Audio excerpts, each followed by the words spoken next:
warahmatullahi wabarakatuh. Perkenalkan, nama saya Balkis Biosafira, nomor absen 4. Perkenalkan, nama saya Dian Anggoro Kasih Utomo, nomor absen 8.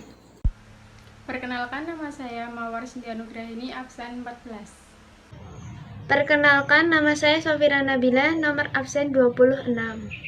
Selanjutnya, yang terakhir ada Fatwa Dewan Syariah Nasional Majelis Ulama Indonesia nomor 101/DSN MUI /10/2016 tentang Akad Al-Ijarah Al-Mausufah fi Al-Zimmah.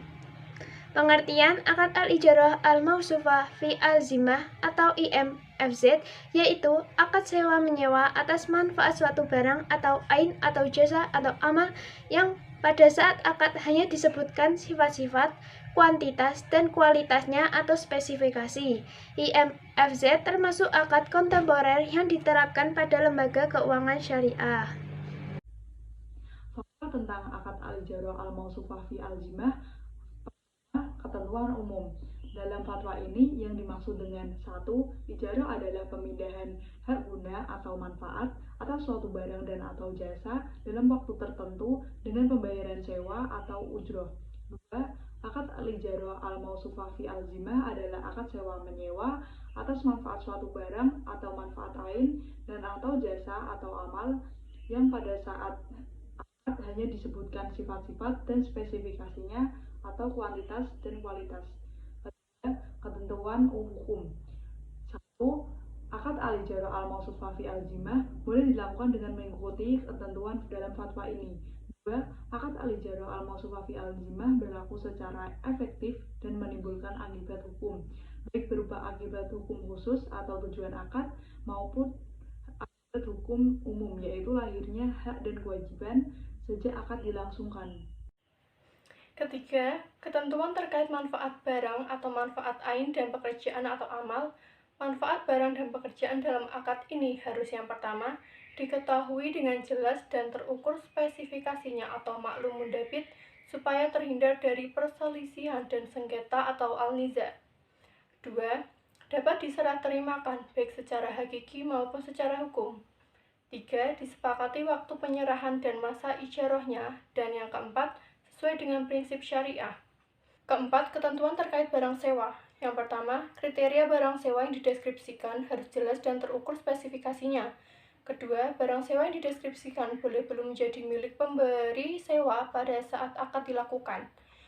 Yang ketiga, pemberi sewa harus memiliki kemampuan yang cukup untuk mewujudkan dan menyerahkan barang sewa. 4. Barang sewa diduga kuat dapat diwujudkan dan diserahkan pada waktu yang disepakati. 5. Para pihak harus sepakat terkait waktu serah terima barang sewa, dan apabila barang yang diterima penyewa tidak sesuai dengan kriteria pada saat akad dilakukan, penyewa berhak menolaknya dan meminta ganti sesuai kriteria atau spesifikasi yang disepakati. Kelima, ketentuan terkait ujroh. 1. Ujroh boleh dalam bentuk uang dan selain uang. 2. Jumlah ujroh dan mekanisme perubahannya harus ditentukan berdasarkan kesepakatan. 3. Ujroh boleh dibayar secara tunai, tangguh, atau bertahap sesuai kesepakatan. 4. Ujroh yang dibayar oleh penyewa setelah akad diakui sebagai milik pemberi sewa. Keenam, ketentuan terkait uang muka dan jaminan. 1. Dalam akad al-ijarah al-mausufah fi zimmah dibolehkan adanya uang muka yang diserahkan oleh penyewa kepada pihak yang menyewakan. 2. Uang muka dapat dijadikan ganti rugi oleh pemberi sewa atas biaya atau kerugian yang timbul dari proses upaya mewujudkan barang sewa apabila penyewa melakukan pembatalan sewa dan menjadi pembayaran dikasih barang sewa jangka waktu. 4. Apabila jumlah uang muka lebih besar dari jumlah kerugian uang muka tersebut harus dikembalikan kepada penyewa. 5. Ketujuh, tentang penyelesaian perselisihan. Penyelesaian sengketa di antara para pihak dapat dilakukan melalui musyawarah mufakat. Apabila musyawarah mufakat tidak tercapai, maka penyelesaian sengketa dilakukan melalui lembaga penyelesaian sengketa berdasarkan syariah sesuai peraturan perundang-undangan yang berlaku.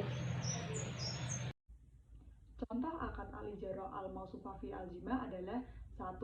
Bisa dilihat pada fitur GoPay pada Gojek. Ketika konsumen sudah punya saldo GoPay, berarti konsumen sudah menyediakan uang untuk penjual. Selanjutnya, ketika konsumen pesan barang atau pesan jasa Gojek, berarti ia sedang melakukan transaksi ijarah mausufah fi al-zimah. Konsumen memesan jasa Gojek yang sudah dibayar terlebih dahulu melalui aplikasi GoPay. 2. Penerapan ijarah mausufah fi al-zimah ada di lembaga keuangan syariah, misalnya untuk KPR syariah. Akad ini merupakan akad perantara menuju KPR syariah yang barangnya belum ada atau inden, dengan akad-akad berbasis ijarah atau jual beli manfaat. Sekian penjelasan materi Fatwa nomor 49/DSN MUI/2/2005 tentang konversi akad murabahah. Apabila ada salah kata, mohon dimaafkan. Wassalamualaikum warahmatullahi wabarakatuh.